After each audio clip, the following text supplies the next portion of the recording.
नहीं होता यार मुझसे, नहीं कर पाता मैं कंसंट्रेट, नहीं बैठ पाता तुम लोगों की तरह 6 अपने जीवन को बिल्कुल भी मजाक कभी मत समझना, क्योंकि जीवन है आपको ऐसे ऐसे सिर्फ अंडरलाइन करना नहीं होता, आपकी क्षमता कितनी, आपकी ताकत कितनी। आप सभी को मेरा नमस्ते। उम्मीद करता हूँ आप सभी लोग अच्छे होंगे। आप सबसे मेरा एक सवाल है कि आप कॉलेज जाते हैं, स्कूल जाते हैं, ट्यूशन जाते हैं, ठीक, वहाँ पे आपको सेम टीचर सेम कंटेंट पढ़ाता है, लेकिन जब रिजल्ट आता है तो आप मुझे बताइए क्या आप सबके रिजल्ट सेम आते हैं? तो आपका जवाब होगा बिल्कुल नहीं भैया, सेम तो रिजल्ट नहीं आते हैं, सबके अलग अलग आते हैं। लेकिन कुछ ही बच्चे ऐसे होते हैं, 2 या 4 बच्चे ऐसे होते हैं जो 1% क्लब में जाते हैं, जिनको हम क्या बोलते हैं? टॉपर बोलते हैं। तो आखिर आप में और उस टॉपर में डिफरेंस क्या है भाई? डिफरेंस क्या है? जब कंटेंट सेम है, टीचर सेम है, तो डिफरेंस क्या है? तो कहीं ना कहीं आपका जो स्टडी करने का तरीका है उसमें डिफरेंस है। एक एवरेज स्टूडेंट एवरेज इसीलिए है क्योंकि वह टॉपर के स्टडी सीक्रेट्स को नहीं जानता है। तो आज मैं इस वीडियो में आपको ऐसे 5 study secrets, study tips share करने जा रहा हूं, जिसको अगर आपने रिलीजियसली 1 महीना भी फॉलो किया ना भाई, तो आप चाहे एवरेज स्टूडेंट हो या बिलो एवरेज स्टूडेंट हो, आपको टॉपर बनने से कोई नहीं रोक सकता। ठीक है, इस वीडियो को आगे बढ़ने से पहले मैं थोड़ा सा अपने बारे में बता देता हूं कि मैंने ऐसे ही स्टडी टिप्स का फॉलो करके लगभग 7 से 8 गवर्नमेंट एग्जाम के जो प्रीलिम्स एग्जाम होते हैं ना, प्रीलिम्स एग्जाम्स, उसको मैंने क्रैक करा है। जैसे उसमें एग्जाम्स है SSC steno, CRPF, ASI, DRDO, RRB, NTPC, SSC CGL, SSC GD, उसको बढ़ा देगा। तो आपका पहला जो स्टडी टिप्स है ना भाई, वो है स्टडी कार्ड। आपको लग रहा होगा भैया हमने आधार कार्ड सुना है, हमने पैन कार्ड सुना है, अब आप तो नया कुछ लेके आ रहे हैं स्टडी कार्ड। तो मैं आपको बता देना चाहूँगा कि ये नया नहीं है भाई। आप किसी भी टॉपर का आप इंटरव्यू देख लीजिए, चाहे वो यूपीएससी का टॉपर हो, नीट का टॉपर हो, जेई का टॉपर हो, 10th बोर्ड का टॉपर हो, किसी का भी टॉपर हो, उसके पास एक स्टडी कार्ड जरूर होता है। उसको कोई बच्चे क्या बोलते हैं? गोल कार्ड बोलते हैं, उसको टास्क शीट बोलते हैं, लेकिन मैं उसका नाम देता हूँ स्टडी कार्ड। सबसे पहले स्टडी कार्ड में आपको क्या करना है कि आपको एक ऐसा डायरी ले लेना है। ये डायरी आपको ले लेना है स्टडी कार्ड के लिए। ठीक है, इस डायरी में आपको क्या करना है कि आपको अपने डेली के टारगेट को लिखना है। टारगेट को लिखना है, क्या टारगेट को लिखना है? अगर आप मैथ्स पढ़ रहे हो तो मैथ्स का आपको लिखना है कौन सा टॉपिक, कौन सा चैप्टर। साइंस पढ़ना है तो साइंस का टॉपिक कौन सा चैप्टर, ये आपको लिख के रखना है, ताकि जब आपके पास क्या है कि एक क्लियर रोड मैप हो गया ना भाई, कि आपको सुबह उठना है और इन सारी चीज़ों को पढ़ना है। ना आपके पास डिस्ट्रैक्शन का टाइम बचा, ना आपके पास ओवर थिंकिंग का टाइम बचा। तो अगर आप स्टडी कार्ड को बनाते हो तो आप 2 चीज़ों से बचोगे, पहला डिस्ट्रैक्शन, ओवर थिंकिंग। लेकिन इसको बनाते कैसे हैं, इसमें क्या गलतियां नहीं करनी होती है? पहली गलती स्टडी कार्ड बनाने में आपको नहीं करना है, वो करना है कि स्टडी कार्ड आपको रात में बनाना है। जैसे आपने रात में बना लिया ताकि उसको कल सुबह फॉलो कर पाओ। आपको ये गलती नहीं करना है कि सुबह मैं उठूंगा, ब्रश करूंगा, उसके बाद मैं स्टडी कार्ड बनाऊंगा, फिर पढ़ूंगा। ये गलती नहीं करनी है, ये गलती नहीं करनी है। आपको स्टडी कार्ड रात में बनाना है, और जब आप इसको सुबह उठ के ब्रश कर रहे होंगे तो इसको क्या करना है कि अपने माइंड में विजुअलाइज करना है कि आज पूरे दिन में मैंने कौन कौन से टास्क किए हैं भाई, कौन कौन से टास्क हैं मेरे करने को। ठीक है, इससे आपका क्या होगा कि डिस्ट्रैक्शन और ओवर थिंकिंग दोनों खत्म हो जाएगा। दूसरी गलती इसमें स्टडी कार्ड में आपको क्या नहीं करना है कि अगर आप बिगिनर्स हो या फिर पहले दिन से शुरू कर रहे हो तो आपको पूरा ज़्यादा से ज़्यादा टास्क नहीं लेने हैं, आपको कम से कम टास्क लेने हैं, जितने से जितना कम आप कर पाओ। क्योंकि जब आप उस टास्क में अचीव करोगे ना, तो आपका कॉन्फिडेंस लेवल, इनर स्टीम जो होता है ना, वो बढ़ता चला जाएगा। तो कम से कम टास्क पढ़ लो, फिर धीरे धीरे उसको बढ़ाते चले जाओ। ठीक है, तो पहला हमारा जो लेसन था, पहला जो टिप्स था, वो था स्टडी कार्ड। दूसरा है हमारा स्टडी इन्वायरमेंट। दूसरा हमारा क्या है? एक है हमारा स्टडी इन्वायरमेंट। अब यार देखो, हर चीज़ का ना, हर कुछ काम करने का, किसी भी काम को अगर आपको करना है तो उसके लिए ना एक स्पेसिफिक जगह होती है। जैसे आपको शांति चाहिए तो आपको मंदिर जाना है। ठीक है, आपको मेडिटेशन करना है तो आपको मेडिटेशन सेंटर चले जाओ, या फिर जहाँ हल्ला गुल्ला मतलब जहाँ नॉइज़ नहीं है वहाँ पे आपको कर सकते हैं वो मेडिटेशन। ठीक है, तो सबके लिए एक स्पेसिफिक जगह है। ठीक है, आप रोड में बैठ के मेडिटेशन नहीं कर सकते। तो ऐसा ही जब आप पढ़ने के लिए भी ना आपको एक स्टडी इन्वायरमेंट क्रिएट करना होगा। अब इसका मतलब क्या है सर? इसका मतलब देखो भाई, ये है कि आप जिस टेबल में पढ़ते हो, ठीक है, या फिर जिस बेड में पढ़ते हो, आपको वहाँ पे अपने स्टडी मटेरियल के अलावा, जैसे आप मैथ्स आज पढ़ने वाले हो तो आपको मैथ्स का बुक अगर आपको लगेगा तो रेफरेंस बुक मैथ्स का एक होना चाहिए। दूसरा आपके पास एक नोटबुक होना चाहिए और एक वाटर बॉटल होना चाहिए। इसके अलावा आपके स्टडी टेबल में और कुछ नहीं होना चाहिए, क्योंकि अगर आपके टेबल में कुछ और होगा ना तो आपका माइंड बार बार वहाँ पे जाएगा, वो डिस्ट्रैक्ट होगा, वो प्रोडक्टिविटी जो आपको स्टडी में होनी चाहिए ना, वो खत्म हो जाएगी भाई।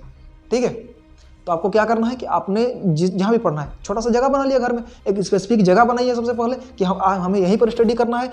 कई बच्चे क्या करते हैं कि बाहर में स्टडी कर लेते हैं, कभी अंदर में कर लेते हैं, कभी बेड में कर लिया, कभी टेबल में कर लिया, तो उनका कोई फिक्स जगह नहीं होता। तो सबसे पहले आप अपने जगह को फिक्स करिए, उसको क्लियर रखिए। आपको जिस टाइम पे जो सब्जेक्ट पढ़ना है उससे रिलेटेड बुक्स ही वहाँ पे होने चाहिए। दूसरा आपका क्या हो गया, ये स्टडी इन्वायरमेंट। अब आपको तीसरा जो करना है ना वो है स्टार्ट विथ इजी चैप्टर्स।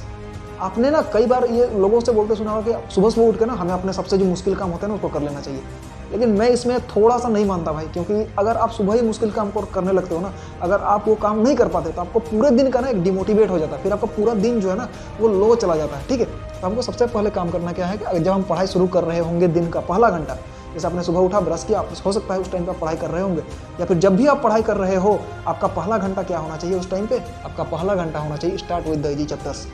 आपको अपने जो सिलेबस है उसका सबसे इजीएस्ट चैप्टर जो है, चाहे वो रीडिंग ही क्यों ना हो, वो इजीएस्ट चैप्टर से आपको शुरू करना पड़ेगा। सबसे इजी चैप्टर आपके लिए जो है, जो आपको इंटरेस्ट लगता हो पढ़ने में, उसे शुरू करिए। 1 घंटा के बाद आपका माइंड उस जोन में चला जाएगा, उसके बाद अगर आप हार्ड चैप्टर लो या फिर उसके दूसरे चैप्टर में शिफ्ट हो जाओ, ठीक है, उसमें कोई दिक्कत नहीं, लेकिन पहला घंटा आपको अपने माइंड को उस जोन में लाने में लगेगा। तो आपको करना क्या है कि इजी चैप्टर और इंटरेस्टिंग जो आपको अच्छा लगता हो वो चैप्टर आपको पहले करना है। ठीक है, अब हमारा चौथा जो टिप्स होने वाला है वो है सब्जेक्ट स्विचिंग। इसके बारे में ना लोग थोड़ा बात कम करते हैं, लेकिन इसको समझने के लिए ना हम अपने माइंड के थोड़ा सा फंक्शन को समझते हैं, थोड़ा सा, बस इतना सा फंक्शन। ठीक है, हमारा माइंड ना यार 2 तरीके से काम करता है, पहला एक्टिव, दूसरा पैसिव। इंग्लिश नहीं पढ़ा रहा हूँ, ठीक है, तो समझते हैं थोड़ा सा कि एक एक्टिव एक पैसिव। जैसे अगर मैं आपको एक मैथ्स का ना न्यूमेरिकल सॉल्व करने दूँ, मैथ्स का न्यूमेरिकल या फिजिक्स का न्यूमेरिकल सॉल्व करने दूँ, तो आपको पता है क्या होगा, उसमें हमारा माइंड को ना एक्टिव माइंड यूज होगा। एक्टिव माइंड यूज कैसे होगा मैं बताता हूँ, क्योंकि उसको करने के लिए ना आपको दिमाग को चलाने की जरूरत है। मसल मेमोरी जो होता है, जो आपके न्यूरॉन्स होते हैं ना, उसमें आपका ब्लड फ्लो बढ़ेगा। क्यों बढ़ेगा? क्योंकि आपको उसमें सोचना पड़ रहा है, दिमाग लगाना पड़ रहा है। लेकिन वहीं पर अगर आपको एक हिंदी की चैप्टर्स को रीडिंग करना है, तो मुझे बताओ क्या इसमें आपको कोई टेंशन है? इसमें आपको कोई सोच विचार करने की जरूरत है? जो लिखा हुआ है उसको रीड कर दिया आपने, राइट। तो हमें इस गेम को समझना होगा, एक्टिव और पैसिव का खेल को। तो इसको हम कैसे यूज करेंगे अपने चैप्टर्स में? उसको करेंगे सब्जेक्ट स्विचिंग के जरिए। सब्जेक्ट स्विचिंग का मतलब होता है हमें पहला ऐसा सब्जेक्ट लेना है जिसमें हमारा दिमाग ज़्यादा यूज ना हो। जैसे कि आपने इंग्लिश का रीडिंग कर लिया, आपने ग्रामर पढ़ लिया, इस तरह से आपने चीज़ें कर लिया। दूसरे में आपको क्या करना है कि आपने मैथमेटिक्स जैसे चैप्टर उठा लिया, साइंस जैसे चैप्टर उठा लिया, आपको फिजिक्स में न्यूमेरिकल सॉल्व करने लग गए। तो इन सारी चीज़ों को आपको करने की जरूरत है। तो एक बार आपको एक्टिवली काम करना है, एक बार आपको पैसिवली काम करना है। तो पहले आप इजी चैप्टर लीजिए, फिर हार्ड ले लीजिए। पहले आप हिंदी इंग्लिश ले लीजिए, फिर उसके बाद आप क्या कर लीजिए, मैथमेटिक्स ले लीजिए। फिर आप क्या कर लीजिए, ज्योग्राफी या फिर हिस्ट्री या फिर पॉलिटी पढ़ लीजिए। उसके बाद आप क्या करिएगा, आप साइंस ले लीजिए। तो इस तरह का कॉम्बिनेशन बनाते हुए चलेंगे ना, तो आप लंबा समय पढ़ पाएंगे। कई बच्चे कंप्लेन नहीं करते हैं कि 2 घंटा पढ़ते हैं, उसके बाद मन नहीं लगता है भैया, फिर उसके बाद उठ जाते हैं, बोरिंग लगने लगता है। तो वो उनका जो प्रॉब्लम है ना वो खत्म हो जाएगा भाई, किससे? सब्जेक्ट स्विचिंग से। ठीक है, अब हमारा जो आखिरी जो टिप्स है वो है स्टडी ब्रेक्स। आपको जब भी पढ़ रहे होते हैं ना, स्टडी ब्रेक्स लेना बहुत जरूरी है। क्यों जरूरी है इसको थोड़ा समझते हैं कि यार हमारा जो ह्यूमन ब्रेन है ना, इसके ऊपर बहुत रिसर्च किया गया, मतलब इतना रिसर्च किया गया ना जिससे कोई हद ना हो, बहुत रिसर्च किया गया। ठीक है, तो जब रिसर्च किया गया ना तो एक कंक्लूजन ये निकाला गया कि हमारा जो ब्रेन है ना वो इफेक्टिवली अगर बात करें तो 2 से ढाई घंटा ही, 1.5 से 2 घंटा वो इफेक्टिवली काम कर पाता है। उसके बाद हमारे ब्रेन की जो इफिशियंसी है ना वो गिरने लगती है। हमारे ब्रेन की जो इफिशियंसी है वो गिर जाती है। हमारा ब्रेन उतना प्रोडक्टिविटी से काम नहीं कर पाएगा जितना वो पहले का 1 या 1.5 घंटा में काम कर पा रहा था। तो इसके लिए हमको क्या करने की जरूरत है, उसको रिफ्रेश करने की, और उसके लिए हमें चाहिए क्या, स्टडी ब्रेक्स। लेकिन स्टडी ब्रेक्स तो लेते हैं स्टूडेंट, लेकिन सबसे बड़ी पता है गलती क्या करते हैं, वो स्टडी ब्रेक्स में कर लेते हैं मोबाइल फोन यूज। वो करते क्या है कि अरे अभी 1 घंटा तो पढ़ लिया, अब 5 मिनट मोबाइल फोन का इस्तेमाल करेंगे। लेकिन वो 5 मिनट उनका स्क्रॉल करते करते कब 55 मिनट, कब 1 घंटा में बदल जाता है ना, 2 घंटे 2.5 घंटे में बदल जाता है, उनको खुद भी पता नहीं चलता। ठीक है, तो ये गलती आप बिल्कुल भी ना करें कि स्टडी ब्रेक्स में क्या करने लगे, मोबाइल फोन का इस्तेमाल करने लगे। बिल्कुल भी नहीं, स्टडी ब्रेक्स में मोबाइल फोन का इस्तेमाल नहीं करना है। दूसरा आपको क्या करना है कि आपको वॉक, आप अगर चाहे तो करना क्या है कि आप थोड़ा सा, अगर आपका रूम में स्पेस है तो आप थोड़ा सा चल गए बाहर, या फिर रूम से बाहर निकल गए, थोड़ा सा वॉक कर लिया आपने, फिर आकर अपनी स्टडी कर ली। या फिर आप कर सकते हैं स्ट्रेचिंग।